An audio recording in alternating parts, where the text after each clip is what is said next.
रात के 2 बजे थे। एक वीरान रेलवे स्टेशन पर सिर्फ स्टेशन मास्टर रमेश बैठा था। यह स्टेशन अब बंद हो चुका था, लेकिन कभी कभी ट्रेनें यहां से गुजरती थीं। रमेश को यहां ड्यूटी पर आए हुए कुछ ही दिन हुए थे, और उसने कई बार स्थानीय लोगों से सुना था कि यह स्टेशन प्रेत बाधित है, लेकिन वह इन बातों पर विश्वास नहीं करता था। उस रात घना कोहरा फैला हुआ था। अचानक दूर से एक ट्रेन की सीटी सुनाई दी। रमेश ने घड़ी देखी। यहां से कोई ट्रेन नहीं गुजरनी थी, लेकिन जैसे ही उसने प्लेटफॉर्म की ओर देखा, एक पुरानी भाप इंजन वाली ट्रेन धीमे धीमे स्टेशन पर आकर रुक गई। रमेश चौंक गया। यह ट्रेन किसी शेड्यूल में नहीं थी। ट्रेन के डिब्बे अंधेरे में डूबे हुए थे, और खिड़कियों के कांच टूटे हुए लग रहे थे। उसने टॉर्च उठाई और ट्रेन के पास जाकर झांका। अंदर कोई यात्री नहीं था, बस फटे पुराने सीट कवर और धूल ही धूल थी। अचानक एक डिब्बे में हलचल हुई।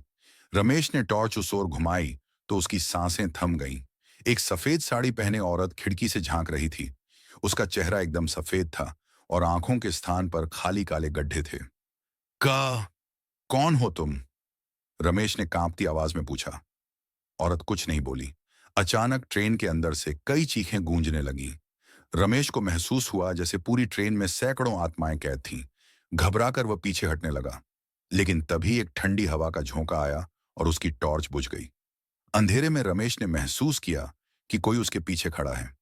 एक डरावनी फुसफुसाहट उसके कानों में गूंजी। ये ट्रेन 50 साल पहले पटरी से उतरी थी, अब यहां से कभी नहीं जाएगी। रमेश ने झट से आंखें बंद कर लीं और चीखते हुए भागा।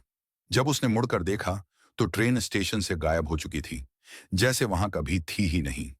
अगले दिन उसने स्टेशन मास्टर की नौकरी छोड़ दी। लोगों का कहना है कि वह ट्रेन हर साल उसी दिन उसी समय स्टेशन पर आती है, उन आत्माओं को लेकर जो अब भी अपनी अंतिम यात्रा पूरी करने का इंतजार कर रही हैं।